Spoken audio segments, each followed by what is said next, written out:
For more than a decade, Magnus Inc.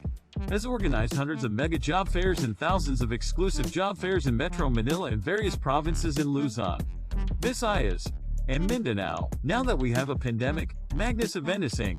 decided to create a system, www.magnusjobfair.com, to bridge employers and applicants together in this so-called new normal. To support the system, we are implementing various new normal projects. Our new virtual event show entitled Magnus Job Fair Be the Job is one of our new normal projects. We would like you to join, watch and be part of Be the Job. Be the Job, your show for everything inspirational, informative, and fun ways in finding a job, succeeding in your chosen career, or a thriving business. Wherever you might be in your life now, this show is for you.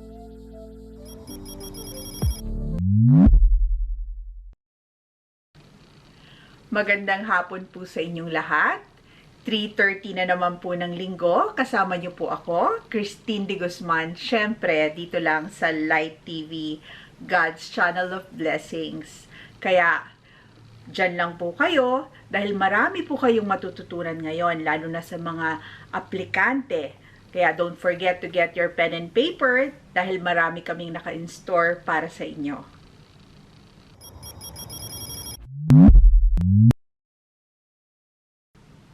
Umpisa na natin ang ating segment na Did You Know?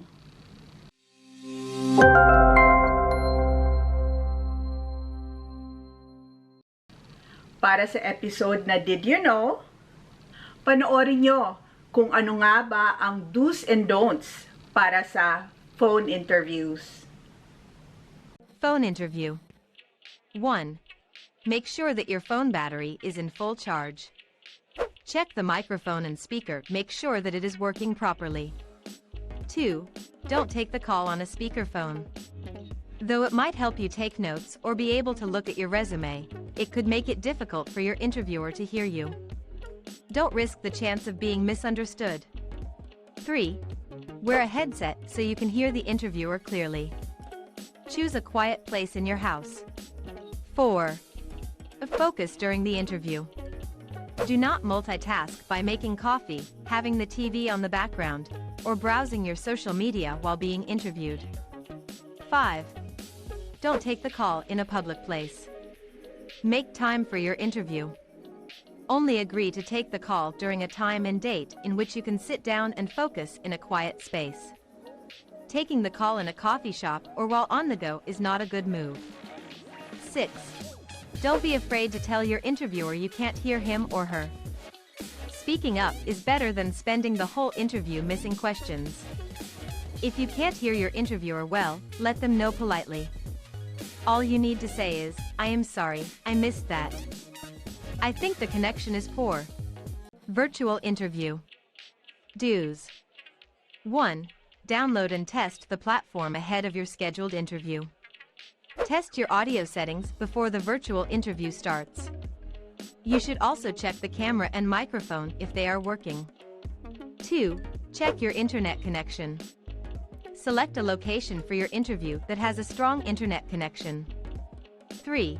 Ensure that you have mobile data as a backup plan just in case your internet connection falters during the interview. 4. Find a private space without distractions. 5. Make sure the lighting is good and not overly bright or too dark. 6. Have a clean and presentable backdrop where there are no objects, posters, or photos behind that could distract the interviewer. If you are using any popular video platforms such as Zoom, Google Meet, Messenger Rooms, MS Teams, Skype, or Viber, try to practice prior to the interview. Check online beginner tutorials to help you navigate these platforms with ease during your interview. You can even change out the background to a more professional setting. For more info, check the following beginner tutorials. 7. Do look and sound the part. Practice recording yourself before the interview to see what you look like on camera. 8. Dress professionally. Even if you are being interviewed at the comfort of your own home, it is important that you dress in a corporate attire. 9. Arrive at the meeting 10 minutes early. This will give you ample time to prepare. 10. Speak clearly with a calm, pleasant tone. Don'ts. 1. Do not slouch or sit too relaxed. This may give the impression that you don't really care about getting the job. 2. Don't lose focus. Even the slightest distractions may disrupt your interview. Turn off the TV and keep away your mobile phone. If you have children, inform them that you have a job interview and take additional steps to avoid any potential interruptions. Whether face-to-face, virtual, or phone interview, here are some of the do's and don'ts to help you navigate the interview successfully and hopefully land a job. Face-to-face interview. Do's. 1. Arrive 15 minutes early before your interview. This will give you time to get a drink of water, use the restroom and register with the receptionist before your interview. It also allows you an opportunity to complete any necessary paperwork the company may require. 2. Treat other people you encounter with courtesy and respect. Their opinions of you might be solicited during hiring decisions. 3. Offer a fist bump or hand-to-chest gesture, make eye contact, and have a friendly expression when you are greeted by your interviewer. 4. Listen to be sure you understand your interviewer's name and the correct pronunciation. 5. Even when your interviewer gives you a first and last name, address your interviewer by title Ms., Mr., Dr. and last name, until invited to do otherwise. 6. Maintain good eye contact during the interview. 7. Sit still in your seat, avoid fidgeting and slouching. 8. Use hand gestures. Let the interviewer see your palms and hands as it shows honesty and confidence. Avoid flailing it when explaining as it is distracting. 9. Respond to questions and back up your statements about yourself with specific examples whenever possible. Ask for clarification if you don't understand a question. 10. Be honest and be your best professional self. 11. Treat the interview seriously and as though you are truly interested in the employer and the opportunity presented. 12. Make sure you understand the employer's next step in the hiring process. Know when and from whom you should expect to hear next. Know what action you are expected to take next, if any. 13. When the interviewer concludes the interview, offer a firm handshake and make eye contact. Depart gracefully. 14. Write a thank you letter to your interviewer promptly. Don'ts in a face-to-face interview. 1. Don't use your phone during the interview. This is unprofessional and will make you look disinterested with the job. 2. Don't talk too much. Less talk, less mistakes. Be concise and speak direct to the point. Sharing too much information might compromise your interview. 3. Don't make negative comments about previous employers or professors. 4. Don't falsify your information or answers to interview questions. 5. For ladies that are carrying a bag, when sitting, don't put your bag on your lap. Put it beside the chair that you're sitting on. 6. Don't chew gum or smell like smoke. 7. Don't stare at the interviewer. The trick is to look at other parts of the interviewer's face from time to time. 8. Don't take your parents, friends, or anyone at the interview.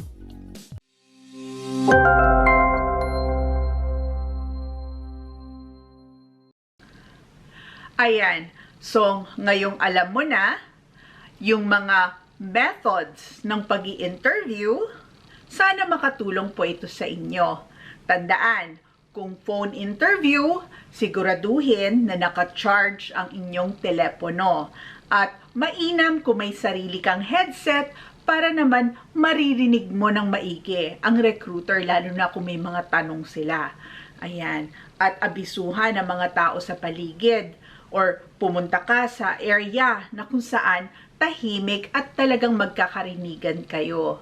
At kung sakali hindi po kayo makontak, siguraduhin na lagi kayong may signal, dahil yan po ang medyo nirereklamo ng ating mga employers. Yung mga applicants daw po na nag-a-apply sa kanila ay hindi nila makontak o di kaya ringing, hindi nyo po kasi sinasagot. So, paano po kayo magkakatrabaho kung hindi nyo po sinasagot ang inyong mga telepono?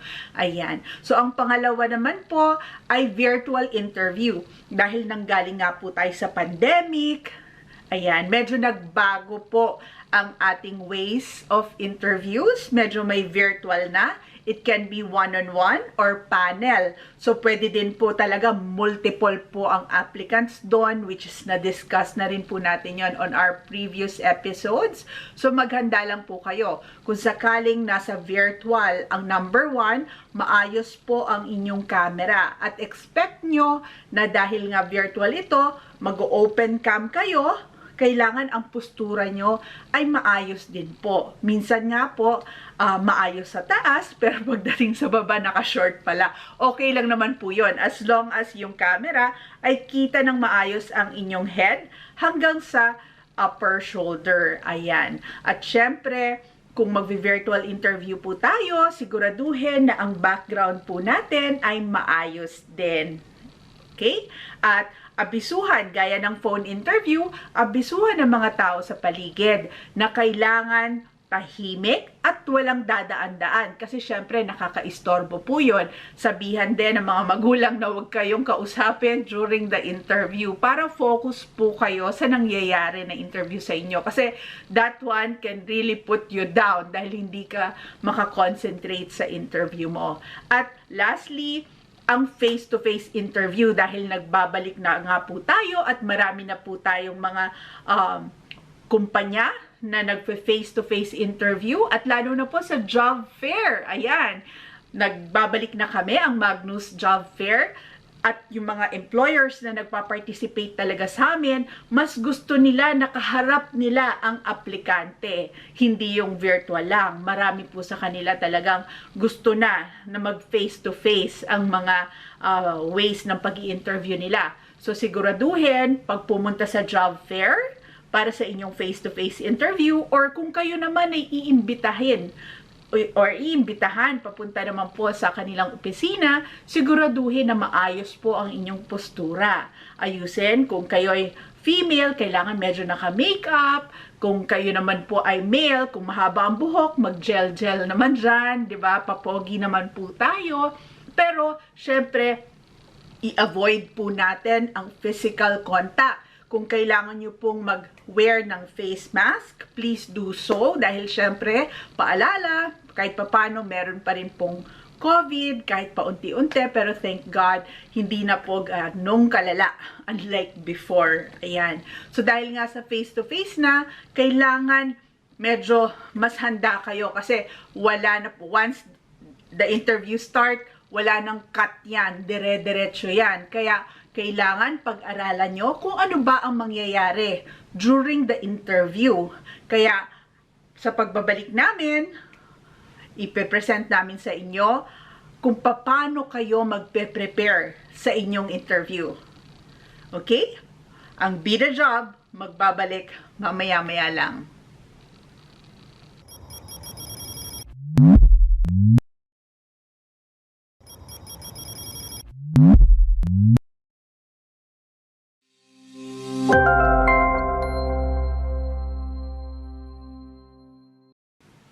Ayan, so ngayong bumabalik na nga tayo sa normal, nagkakaroon na ng mga face-to-face interviews. So, siguraduhin, tandaan yung mga tips, mga do's and don'ts during the face-to-face interview. Ang pinakamahalaga lang naman talaga nito ay maipresent mo ng maayos during the interview ang iyong sarili. Kaya mula sa pananamit, okay, kailangan postura, maayos, talagang handa ka. At syempre, ang unang-unang laging tinatanong doon is tell me something about yourself.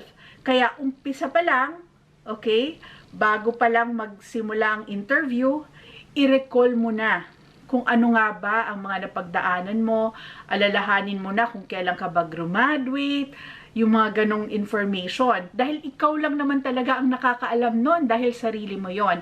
Yun ang maraming nami-miss out ang mga aplikante natin ngayon. So medyo kinakapa nila.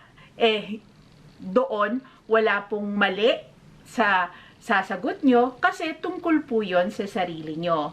At syempre, during the face-to-face interview, huwag nyo pong kakalimutan ang eye-to-eye contact. Kasi dun din makikita or mababasa ng interviewer kung ikaw nga ba ay sincere sa sinasabi mo. Bagong gesture ngayon, yung iba ang ginagawa ay nagbabow o kaya yung parang nagpe-pray, yung ganon, parang just to acknowledge them. So I'd like to thank you for this interview. Ayan. So maybe less physical contact, pero more on eye contact. At saka syempre yung gesture nyo, medyo prim and proper naman. Ayan. Okay, sana nakatulong po ang aming mga do's and don'ts para sa phone interview, virtual interview, and face-to-face interview. Ayan. So, ngayon, alam nyo na.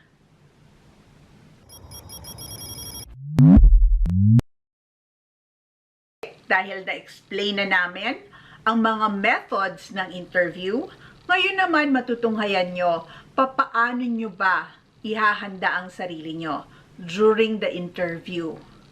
Kaya, panoorin nyo to. Job interviews can be nerve-wracking. There are questions that will make you uneasy and anxious during the course of the interview.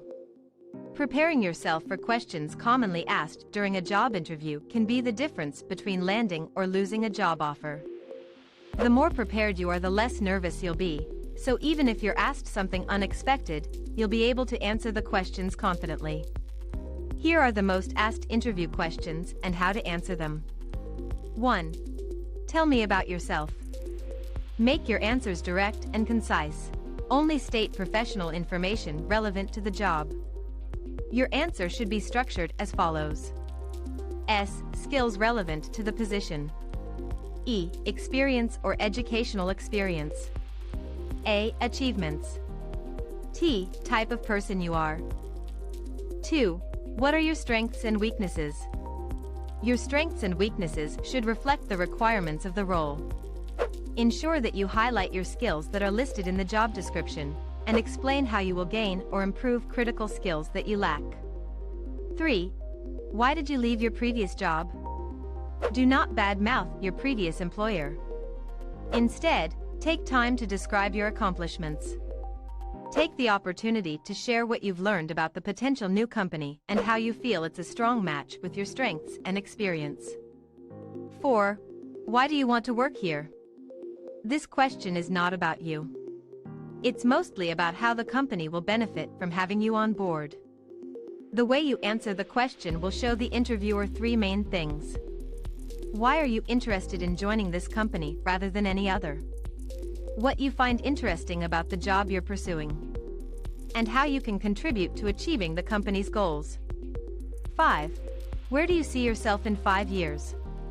Interviewers ask about your future career goals and objectives for two reasons.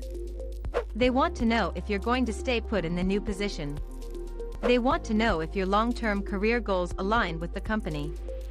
Please do not say the following. Plans of going in abroad. Pursuing other career. Wants to put up your own business. Has pending visa applications to travel and work in abroad.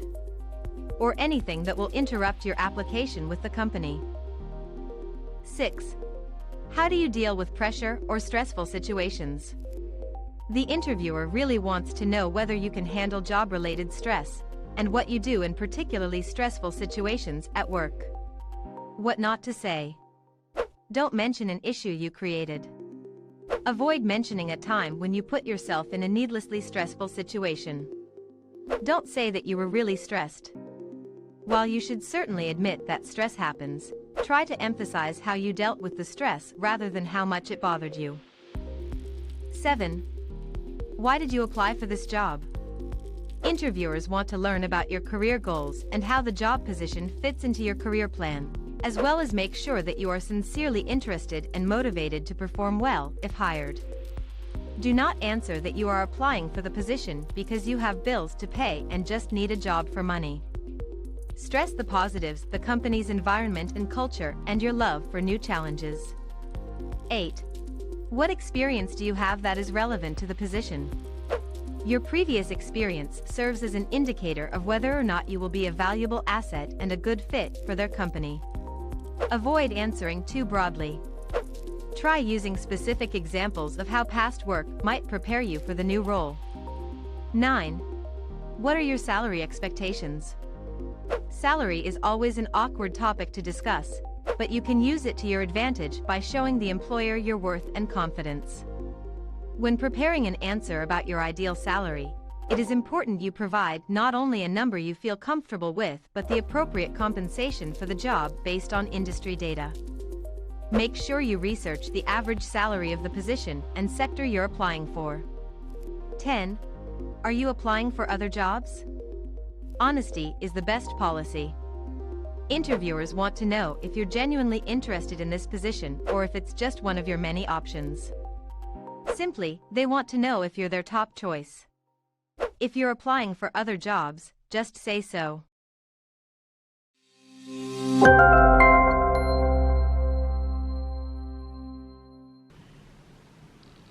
Ayan, so may natutunan ka ba on how to prepare for your job interview? May mga questions ba doon na iba ang sinagot mo noon, kaya ka bumagsak? So I just hope yung mga tips namin kung ano yung mga hinahanap ng mga interviewers na sagot sa iyo, ay may natutunan ka at may mababago ka para naman at least sa susunod na interviewin ka, pumasa ka na at magkatrabaho. Dahil yun naman lang po ang aim ng Magnus Eventus Inc. ang makatulong na mabawasan ang mga walang trabaho dito sa Pilipinas. Ayan. So, sa aming pagbabalik, ang tabayanan, papakita namin ang iba't ibang job fair events ng Magnus dito sa Metro Manila.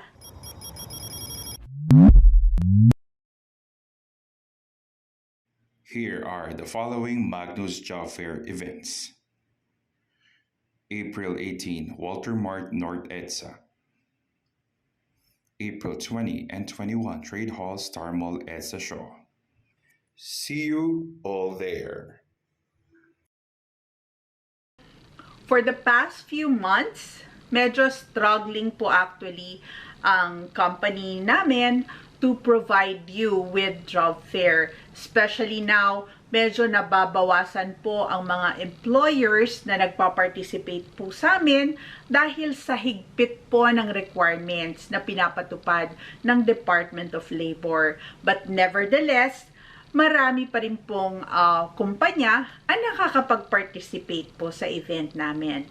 Kaya panoorin niyo po ito. Nais ko po palang pasalamatan si Councilor Nikki Crisologo ng District 1, yan, Quezon City, sa kanyang masipag, okay, ng pagtatrabaho para mabigyan ng trabaho ang kanyang kadistrito at mga neighboring cities. Ayan, dahil every 18th of the month, meron pong pa-job fair si Councilor Nikki Crisologo dyan po sa Walter Mart North EDSA Muñoz, Quezon City. So every month po sa Star Mall EDSA Show. Ayan.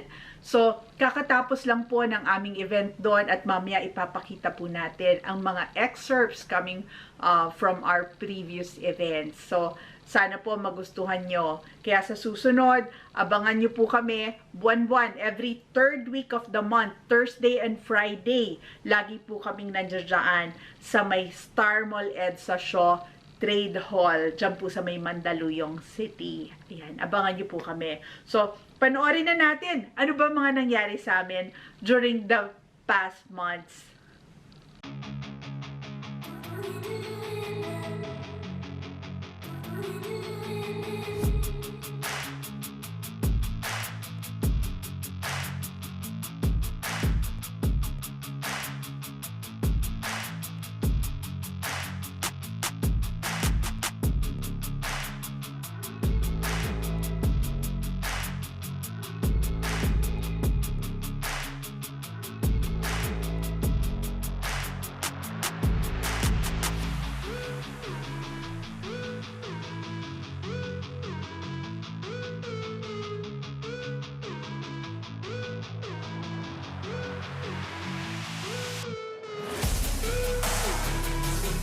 Hindi po ba nakakataba ng puso, lalo na malalaman mo na may mga na-hire po talaga, lalo na sa job fair. Yan po ang mga ilan sa mga na-hired on the spot nung recent na job fair namin sa Star Mall EDSA Show. Actually, nung job fair nga po namin sa Vista Mall Taguig, nako, isang kumpanya pa lang, 28 na po ang na-hire nila. Ayan. Yun naman po talaga ang dasal namin at ang purpose namin is makabawas po ng unemployment dito po sa ating bansa. Dahil alam po natin na pag natulungan natin sila na makahanap ng trabaho, matutulungan din po natin ang kanilang mga pamilya. At alam nyo ni Lord, kailangan nyo mag-sign up. Don't forget, magnusjobfair.com. magnusjobfair.com para po yan sa applicants and employers. At meron din po kaming social media account. Yun naman po ay Magnus Job Fair din po. Like, follow, and subscribe. Ganun din po ang aming YouTube channel, Magnus Job Fair. Don't forget, para naman po kay Direct Jag, Mabuhay Digital Network ang kanyang Facebook and YouTube channel. Ayan. Hanggang sa susunod na linggo, next week is Easter Sunday, so huwag niyo pong kalilimutan magdasal, magrepent po, magtiwala lang po sa Panginoon. Siya po ang nakakaalam lang ng lahat. So, maraming salamat po sa inyong panonood. At ito po si Christine de Guzman ng Be The Job, The Magnus Job Fair Show.